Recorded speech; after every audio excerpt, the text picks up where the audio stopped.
Só eu que às vezes acho que eu acho a brincadeira favorita de Deus. Esconde, esconde. Fala sério, às vezes parece que ele ama se esconder. Mas se o prazer dele é se esconder, o nosso é encontrar. Às vezes eu tenho a impressão que Deus se esconde. Mas se ele se esconde, a gente precisa procurar. Então é bom, por um lado a gente tem que buscar a presença de Deus. E isso faz com que a gente vire esses caçadores da presença de Deus. E no meio de um desses meus cenários de caça à presença do Senhor, eu encontrei um livro que me ajudou muito em alguns aspectos de realmente uma caça intencional e efetiva à presença de Deus. E é isso que eu quero compartilhar com vocês hoje. Cara, esse livro aqui, A Prioridade da Presença de Deus. A Prioridade da Presença de Deus, do Léo Matos. Comprei ele uns anos atrás, eu já li ele algumas vezes, e eu queria compartilhar, uma página desse livro aqui hoje. Então eu recomendo sim a leitura, que você leia depois. Do que eu vou falar aqui não vai ser nenhum spoiler do que realmente está escrito aqui. O que eu quero compartilhar hoje são os 8 P's da presença de Deus. Esse foi o nome que eu dei. Realmente está escrito no livro, mas não tem um tópico falando sobre isso, não. 4 deles são renúncias e 4 deles são abraços. Senta aqui, vamos conversar. Então vamos pelas renúncias. O primeiro P é pecado.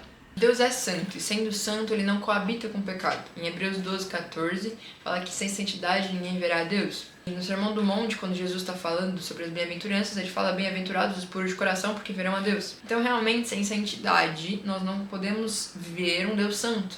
Primeiro porque Deus rejeita o pecado. Ele não se alegra com o pecado, não gosta do pecado. Por outro lado, os nossos olhos, enquanto tapados pelo pecado, não conseguem ver a santidade de Deus. Quando eu falo que Deus se esconde, não é que ele de fato foge de você. Ele quer ser encontrado. Mas é porque a nossa carnalidade não nos permite entender a grandiosidade dos planos de Deus. Por isso que os caminhos dele são mais altos que os nossos, os planos dele mais altos que os nossos. Então a gente precisa renunciar ao pecado, simplesmente porque ele tampa os nossos olhos de ver a santidade do Senhor. Passividade. A responsabilidade pela sua busca pela presença de Deus é sua, não é do seu pastor, não é do seu líder, não é da música de 20 minutos no Spotify que vai chamar a presença de Deus. Você precisa tomar posição e realmente buscar a presença de Deus. Você precisa renunciar à sua passividade. Na parábola dos talentos, em Mateus 25, Jesus fica muito bravo com o cara que ele deu um talento e ele foi passivo, não usou, não plantou, não semeou e não trabalhou aquele talento. Isso porque numa guerra, nunca os dois lados estão parados. Se você tá parado, seu inimigo tá avançando. Satanás tá andando pra frente. Preguiça e procrastinação. Eu juntei esses dois porque, por mais que eles sejam diferentes, eles caminham muito juntos. A preguiça, ela não faz parte do caráter de Deus.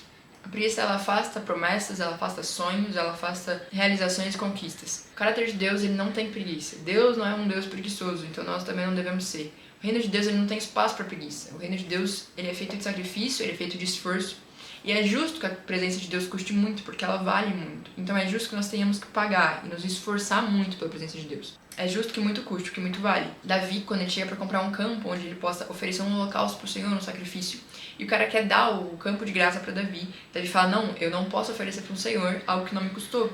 O reino de Deus, ele é feito de esforço, de sacrifício. A preguiça não tem espaço, não tem vez, não tem tempo para a preguiça numa jornada atrás da presença de Deus, porque a presença de Deus vale muito, então ela custa muito, ou seja, ela exige muito esforço, muitas renúncias e muito sacrifício. Em relação à procrastinação, o Léo propõe um termômetro muito bom no livro dele. Quem depende muito, ora muito. Quem depende pouco, ora pouco. Quem não depende, não ora. Às vezes, o maior dos problemas não é só procrastinação, nem a sua preguiça. É simplesmente porque você não entendeu o quanto você é dependente de Deus. Por isso que você não ora, por isso que você procrastina o seu tempo com Deus, por isso que ele não é prioridade. Você não entendeu a dependência que você tem disso e a importância que isso tem na sua vida. Agora os 4 abraços. Palavra e propósito. Nós não somos nada sem a palavra de Deus. Eu particularmente gosto muito de falar sobre isso, porque não tem nada que nós possamos falar a não ser o que está escrito na Bíblia. Eu não tenho opinião, eu não tenho argumento, eu não tenho nada a não ser o que está escrito em letras eternas na palavra de Deus. A Bíblia é a palavra de Deus, e sem ela nós não temos onde basear as nossas opiniões, e as nossas opiniões são só mais uma no meio de 8 bilhões delas. E além disso, de nada adianta a palavra de Deus se nós não caminhamos debaixo de obediência e debaixo do propósito que está escrito nela. Não tem como caminhar até a presença do Senhor sem obediência à palavra dele. Eu falo um pouco mais sobre obediência no último vídeo que eu postei. Vai estar o link aqui na descrição e aqui nos cards. Mas, cara, nós precisamos obedecer a palavra do Senhor para encontrarmos o caminho em direção a Ele. Deixa eu te falar uma coisa. Jesus não tá no final do caminho que você trilhou em desobediência. Se você quer buscar a presença de Deus, se você quer ir atrás da presença de Deus, você precisa caminhar debaixo de obediência. Se você prestar atenção, todas as afirmações que eu faço, eu tento pelo menos colocar um versículo para embasar. Simplesmente porque eu tenho 16 anos e eu não tenho lá muita bagagem histórica e cultural. Então, a única coisa que valida o que eu tô falando é a palavra de Deus. Paulo vai dizer isso para Timóteo. Quando ele fala, Timóteo, que ninguém o despreze pela sua pouca idade, mas seja você exemplo em tudo. Em palavra, em amor, em fé, em procedimento, em pureza. Palavra. Nós precisamos conhecer a palavra de Deus porque nós precisamos obedecê-la. Nós precisamos cumprir fielmente o que o Senhor nos entregou para que nós possamos encontrar a presença dele. A linguagem de amor de Jesus é obediência. Nós não temos como obedecer o que nós não ouvimos. Então, nós precisamos conhecer a palavra do Senhor e caminhar debaixo do propósito que ele traçou. Poder. Por mais incrível que a palavra de Deus seja, Paulo vai dizer que de nada adianta a palavra sem a manifestação do Espírito, porque a lei mata, mas o Espírito vivifica. Na primeira carta de Coríntios, no capítulo 2, Paulo vai dizer nos versículos 4 e 5 que para que nós não andemos debaixo de sabedoria humana e de simplesmente letras e lei, a gente precisa da demonstração do Espírito, nós precisamos do poder do Espírito. E aqui eu queria abrir um parênteses que não está no livro, mas eu acho que encaixa muito bem aqui. Nós precisamos de fé, sabe? O poder está completamente relacionado à fé. Algumas semanas para trás, o ministério do Randy Clark veio até a minha igreja. Enquanto o Randy Clark estava pregando, ele falou algo várias vezes que martelou muito no meu coração. A fé se parece com algo. A fé, ela tem uma aparência, porque ela deve ter uma ação, ela deve ter um movimento.